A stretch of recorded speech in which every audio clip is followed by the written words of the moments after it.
Hello everybody and welcome to this Mana and Artifice video. I'm Jeff the Gamer and today I'm going to be explaining Mana and Artifice Eldrin Energy. First we need to define obviously what it is. So Eldrin Energy is energy. It's obtainable from tier 2 and beyond, and it is used to power various things in the mods, from disenchanting items to crafting super powerful stuff using the Eldrin Altar. It has 6 different affinities, much like spells do. It has Arcane, Earth, Ender, Fire, Water, and Wind. And you can see how much Eldrin energy you have of each type in this tab here, as well as your faction, how your spell affinity, and more importantly, our Eldrin Wellspring energy that we have available. So let's go over how do we obtain Eldrin energy. Well, this here is a Eldrin Fume Altar, and the way that it works is that there's this top slot here in which you put in a moat. These are the different moats. You put it in the top, and then you put a fuel in the bottom. And then after you put the fuel in, you click this little button here, and then it will cook the Eldrin Fume, the moat, and turn it into Eldrin Energy, which is shown by this bar at the top. And it will automatically be put into your Eldrin Wellspring Energy section here. Now, as you can see, I have 502 energy. That was from a normal moat of air, and then this 1000 was obtained from a moat of water. But as you can see, it's halfway done. So that means that greater moats give you 2000 wellspring energy, whereas normal moats give you just above 500. This is the base way of obtaining Eldrin energy, but it gives you not very much, and it's kind of expensive. So let's move on to the better way of capturing them, which is in tier 4. You unlock the ability to capture Eldrin Wellsprings. But first of all, in tier 3, you unlock these things called Eldrin Sight Emergence, as well as the Eldrin Flight spell, which I have in my Book of Rote here, if you are a part of the Ancient Wizards faction. This Eldrin Sight Emergent and this Wellspring Sight Emergent have the same function of showing you where Eldrin Wellsprings are if you right-click. As you can see, I have this status effect, and they each have 10 uses. I'm now going to just clear the effects. Oh, well, that's not helpful. Either way, so if you drink a Eldrin Sight Emergent or a Wellspring Sight Emergent, it will show you where nearby Eldrin Wellsprings are. You unlock Eldrin Sight Emergents in tier 3 if you are part of this faction, but in tier 4, you unlock the Wellspring Sight Emergent if you are not part of that wizard faction. Alternatively, you could find them using this Eldrin Flight spell. So the Eldrin Flight spell, when you cast it, it gives you this choosing wellspring effect. And if you can see, we have this little line pointing towards something in the distance. And this thing in the distance, if I were to drink this Energent, is a wellspring. Now I'm going to cast the spell again. You have this line pointing over here, all the way over to this wellspring. So this allows you to transport quickly between wellsprings, and it also gives you an idea of where they are. It also says that there is some slight color differences between those little beams, which are honestly kind of hard to notice. But I personally don't really see much of a difference, but apparently there is one. The other item that we have is this Wellspring Dowsing Rod. It's craftable in tier 4. When you hold down right click, it will point you towards the wellspring. So I'm now going to walk to this side a little bit. Now it will point me over to that wellspring. This consumes a little bit of mana, but not very much. If I were to switch to survival mode, you would just see it costs like 1 mana per second. So that's really not bad at all. However, we now have a bit of a question. We have this cool little beam of magic in the sky. How are we actually going to use this to get Eldrin energy? Well, if we check the Codex Arcana, it will have a section on capturing Eldrin Wellsprings. And here we have this little multi-block here, which we are going to be building around the wellspring. And one other thing of note with these Eldrin Wellspring prisms, which is what this structure is called, is that you also can build it out of sandstone, but it must be Chimmerite sandstone. You can't build it out of like Vintium stuff, because that's weird. So actually, I'm about to complete the structure, but one thing that we do see here is that we have a lens. And this lens, as you can see, are many different types based on the different affinities. So because this one is a earth one, you can tell because it's brownish and it looks like there's dust falling everywhere. You can just put in the lens and it will be complete. However, let's say I put in the wrong type of lens. It will show up, instead of being a see-through lens, it will be this like red color showing that it is the wrong type of lens. But when we put in the correct type of lens, you will see that even if I do not have the effect, the prism is still visible, and you can see these little lines flowing off into these corners. So if we look into here, it is being filled up with Eldrin Energy, which I will say that is much faster than those few multers. It took like half an hour for that 1000 energy to flow through. Now, as you can see, this 0 became a number. That is how fast the energy is flowing in. If you were to time it out, I'm pretty sure it's 10.6 per second. However, that shows that this wellspring is now harnessing the energy into our, well, like wellspring network. And you also will see that it caps at 1000, much like how this capped at 1000. However, we now have a slight problem. So we now have captured our wellspring. We now have our energy, but we don't really have a way to use it. Well, as you can see, there are these Eldrin conduits, and the way that they work is that each conduit corresponds to a different element. There's a arcane one, there's also a lesser arcane one. And how these conduits work is that they will harness the energy of their corresponding element into nearby things such as the Infinity Tinker Table, which use Eldrin energy. However, lesser Eldrin conduits, they will short out if they're being used, or once they update. So as you can see, neither of these will now function. So I will have to put this, I believe it's 6 blocks away, and they will now both function. Yeah, as you can see, it's quite a distance in which they will interfere. I believe that this is far enough. Yeah, now these two are not messing with each other. So it's recommended at later tiers to upgrade to these better Eldrin conduits, which are significantly more expensive. But these will not interfere with each other if you put them too close. So with that said, I'm going to toss all of these things back in the chest because I'm going to be sticking to these higher Eldrin conduits. So the first of our Eldrin appliances is available at tier 2. It is the only thing that you can initially use Eldrin Energy on. And it is this.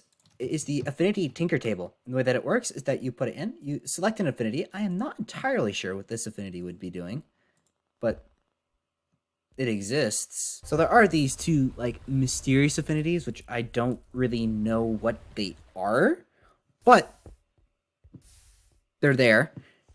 And we also have the 6 base affinities, which I'm going to be demonstrating. So we currently have this fire damage spell. It obviously has a fire affinity, but if we were to run it through the affinity table with a conduit next to it, in this case it will be water. Now the energy will be transferred into here. It is powered through, and now, if I were to cast a spell using this bowl of damage, as you can see, it's contributing to a water affinity instead of a fire affinity, despite the fact that it is dealing fire damage and is a fire spell. This makes it so that you can set all of your spells to be of the same exact affinity, and not suffer any negative effects. However, this will require some Eldrin energy of the same type that you spent. So if I look in here, as you can see, it consumed a little bit of water Eldrin energy, and it also consumed a little bit of experience, which is the reason why I'm not sure how these things work, because those are, not the 6 base affinities that you can access using wellsprings and stuff. But that's how the Affinity Tinker Table works. And then tier 3, you have 3 new things. You have access to Eldrin Sentries, the Disenchanter, and transcribing some stuff.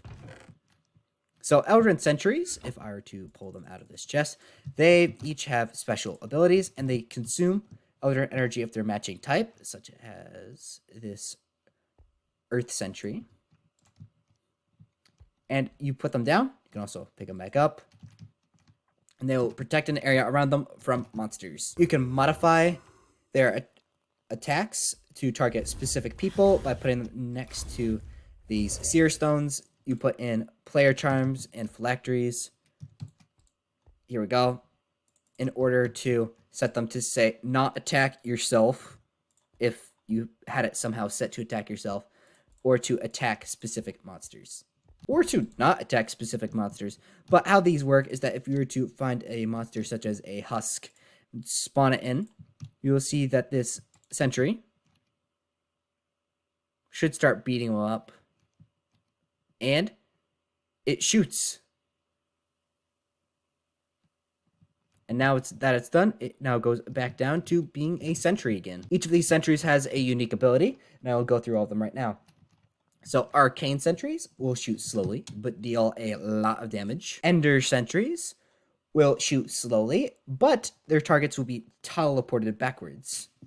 Water sentries give their targets the slowness effect. Wind sentries will give their targets the levitation effect. Earth sentries will attack quickly and deal a little bit of damage, while fire sentries attack quickly as well, and they deal fire damage. And of note, the Ender, Arcane, Water sentries are all slow.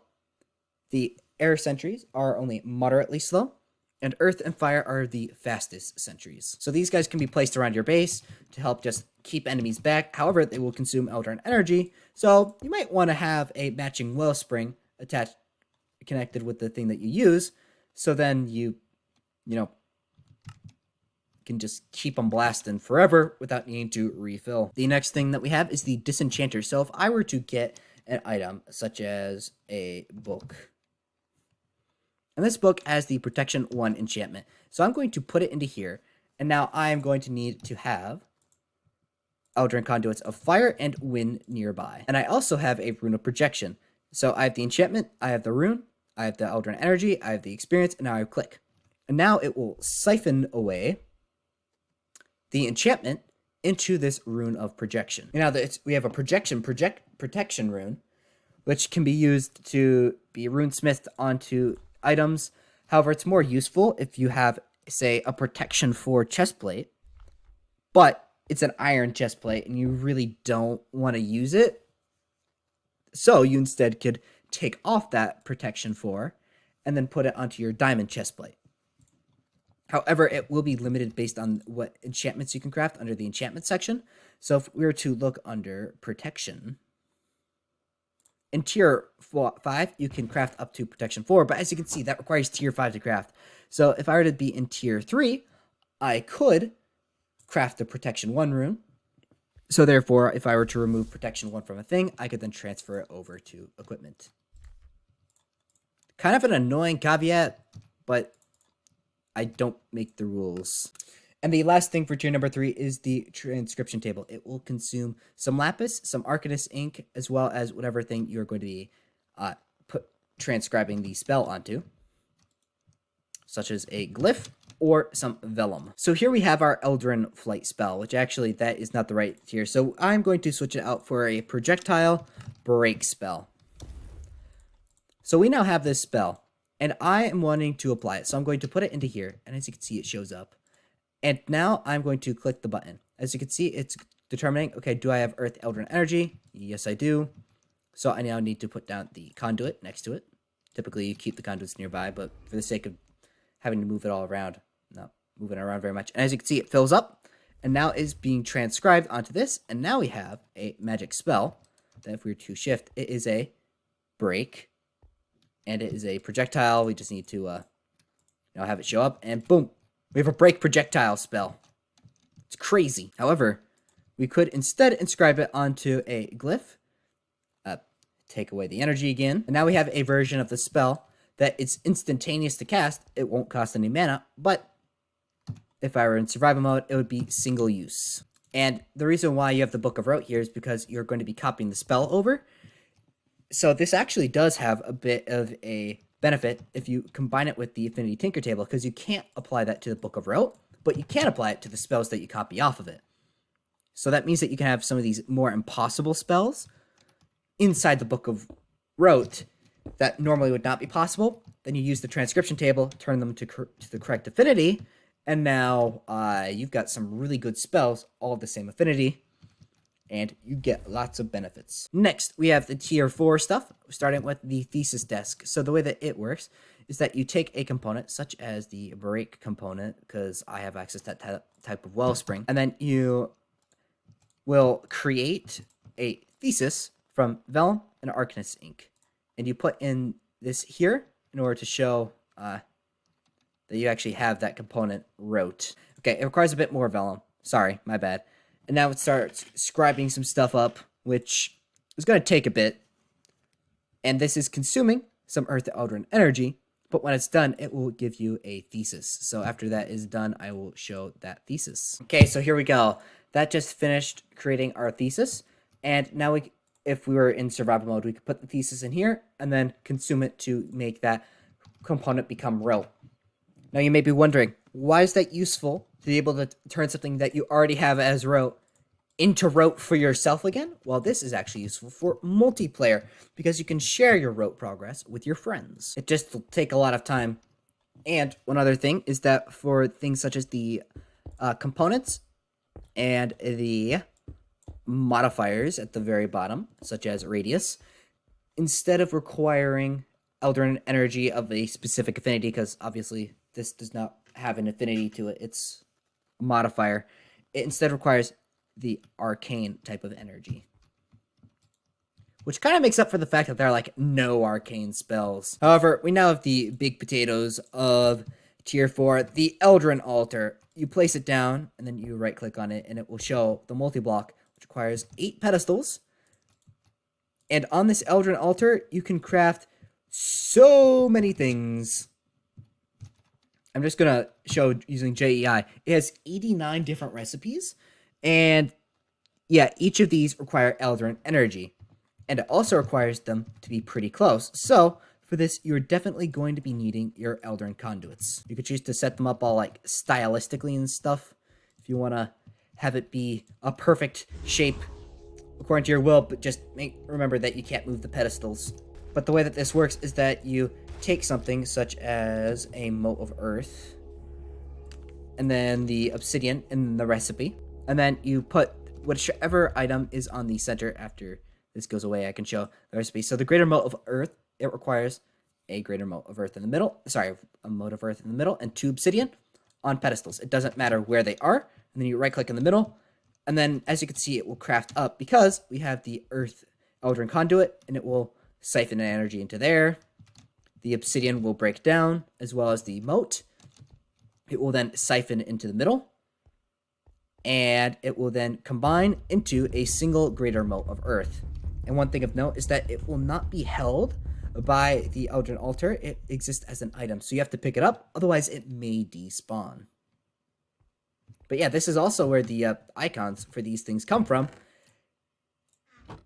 So that's kind of cool. But the Eldrin altar is used to craft so many things, such as your faction armor, as well as your unique later tier artifacts. So I can't really explain everything in regards to that.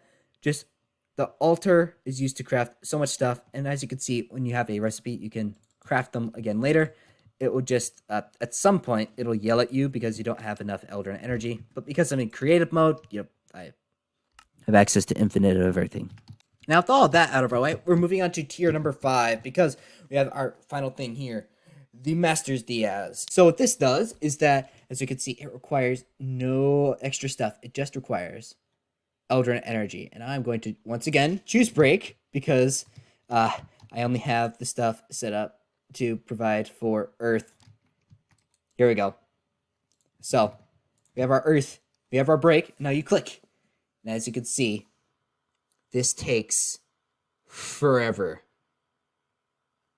And there's like 5 lines of this. However, when it's done, you will see one of these fill in, and your mastery over the component will increase. Now, what having mastery means versus it being rote, because things have to be rote before you can do it to these, is that components with spells with that component will be cast 5% faster per one of these dots you have filled in, at a cap of 50% faster. Now, this means that if you're to have it be your shape and your component, it will cast twice as fast, which is really good. However, there is one glitch here, which I find to be really funny, is that if I were to select Wrath, which requires this type of affinity, it will stop it because it won't consume that affinity. However, let's say that we set up our water affinity here, and we have our mouse over bind wounds, which would be a water affinity. And now we select water affinity, and it will consume water affinity, Eldrin Wellspring energy, and work towards completing water Eldrin energy, despite the fact that we were originally working on the brake component. I don't really see anything useful for this exploit, but I do think it's kind of funny that you could have it go 99% of the way with one and then switch it over to the other right at the last minute. There also are potentially some things that you could do if you don't have an Eldrin Wellspring captured of that specific type. However, I would not recommend doing so because you're just...